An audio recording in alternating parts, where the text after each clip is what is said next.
আসসালামু আলাইকুম, সবাই কেমন আছেন? আশা করি সবাই ভালো আছেন। আজকে কিন্তু ভয়েস ফুল কিন্তু আমি দেইনি, আমার হাজব্যান্ডও দিয়েছে। তো ওর ভয়েসটা কেমন লাগছে সবাই কিন্তু বলবেন। হ্যালো গাইস, সবাই কেমন আছেন?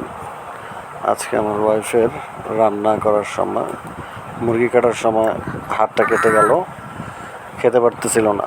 তখন আমি বললাম আজকে আমি খাওয়াই দিই। তখন একটু ওকে আদর যত্ন করে ভাত খাওয়াই দিলাম অনেক বছর পর। তো আশা করি সবাই এরকম মাঝে মাঝে সবার ওয়াইফকে নিজেকে খাওয়াই দিলে ভালোবাসাটা বাড়ে। তো আশা করি আপনারাও সবাই সবার ওয়াইফকে খাওয়াই দেবেন ইনশাল্লাহ।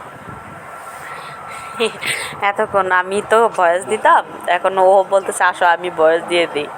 দেখেন ওর ভয়েসটা কিন্তু অনেক সুন্দরই হয়েছে। তো আমাদের পাশে সবাই থাকবেন, এবং এটা সত্য কথা, স্বামী যদি পাশে থাকে সব স্ত্রী সব রকমের বিপদ আপদ থেকে মুক্তি পায় এবং সব কিছু জয় করতে পারে। ধন্যবাদ সবাইকে।